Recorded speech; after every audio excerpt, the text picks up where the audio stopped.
américaine Ben Bernanke, l'inflation est l'équivalent d'une taxe. L'inflation réduit notre pouvoir d'achat, nos revenus et nos épargnes. Elle impose des ajustements constants dans la planification à long terme et fausse les prix relatifs et les décisions d'investissement.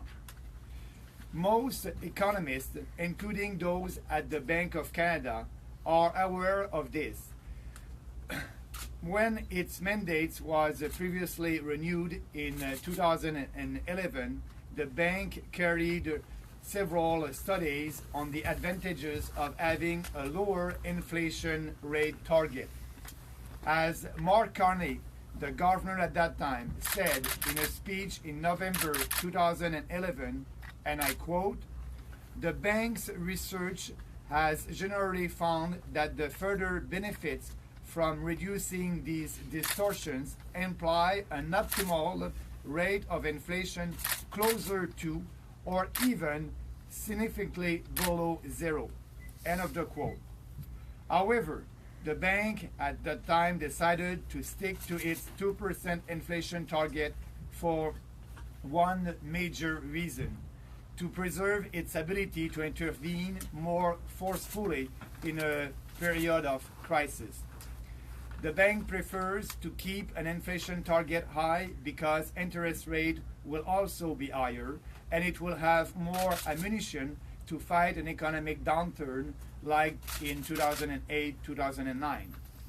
That was the theory. Now, we are several years later. We know that reducing interest rates a lot and keeping them very low does not work to stimulate the economy. We have had interest rate close to 0% for 8 years, but this had no effect on growth. It didn't work in Japan, which has been doing this for the last 25 years, and it is not working either in Europe. Cependant, cela a créé de plus en plus de distorsions dans l'économie. Les taux d'intérêt artificiellement bas encouragent les gens à emprunter. La dette des ménages augmente et atteint des niveaux relativement élevés.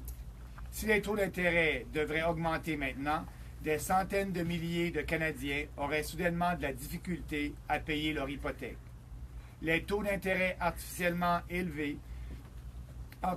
bas, affectent aussi négativement les épargnants et les investisseurs qui obtiennent des rendements très faibles pour leurs placements.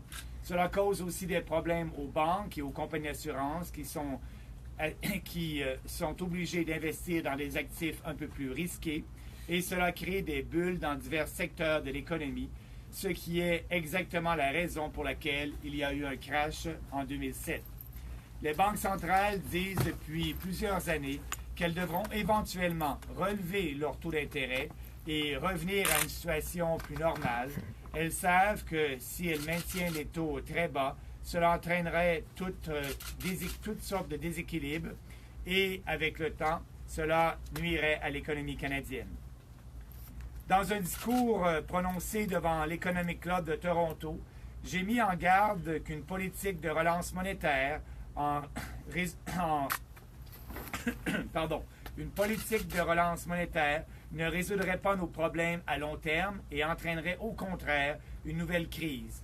Vous ne pouvez pas créer de la croissance et de la richesse simplement en imprimant plus d'argent et en encourageant les gens à emprunter et à dépenser. Tout comme vous ne devenez pas plus riche en augmentant les emprunts sur votre carte de crédit. La seule façon de créer de la richesse est d'investir, de travailler et de produire davantage. À l'époque, tout le monde pensait que des taux d'intérêt très bas stimuleraient l'économie.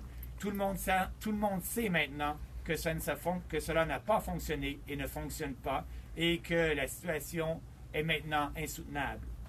Canada's former chief economic analyst Philip Cross wrote in a recent study published by the Macdonald-Laurier Institute that, and I quote, "The historical record is that the stimulative policies used to end one recession sow the seeds for the next cyclical downturn." End of the quote. If monetary policy is ineffective, how How can we get out of this dead end and prevent another major recession? Business investment has been very low for a long time. Our economy is not doing so well with economic growth on only 1.2%. We should adopt policies to encourage the private sector to invest and to create wealth. 3 months ago, I made a policy announcement to unleash Canada's economy. I propose to reduce corporate income tax from 15% to 10%, to abolish capital gains tax in Canada, and also to make a permanent and extend to all sectors the accelerated capital cost allowance. The Governor of the Bank of Canada, Stephen Poloz, agrees that this is what he can do, and he cannot do more to encourage the economy and to stimulate the economy, and that we should use other means than monetary policy. He is right in saying this. However, he should have stopped there. Instead, he has spent the past years using every occasion to champion the Liberal government's misguiding plan to go into deficit and spend more taxpayers' money. Mr. Poloz is not only wrong about the effectiveness of the Keynesian fiscal solution, he is wrong in actively promoting it and encouraging the government fiscal policies. The government of the central bank is a civil servant, not a politician. In April 2015, when asked by my colleague Andrew Saxton during a Finance Committee hearing to comment on the benefits of balanced budget for the economy, Mr. Poloz answered, and I quote, "It's really not our role to comment on fiscal policy. Since we're the central bank, I would decline that." End of the quote. He was right. He has a duty to remain impartial when it comes to the different types of fiscal policies that should be implemented in Canada. He has no business cheerleading one type of solution over another to stimulate the economy. His business is to manage the central bank. He has crossed a line, and I strongly suggest that he refrain in the future from such involvement into partisan politics. To summarize, when I'm elected Prime Minister in 2019, I will put an end to the ineffective deficit spending policies of the current government. I will bring back a balanced budget within 2 years. I will legislate tax cuts to boost private investment and stimulate our economy on a sustainable basis. And I will ask the Bank of Canada to study once again the benefits of eventually adopting a zero inflation target when its mandate is renewed in 2021. Thank you. Merci.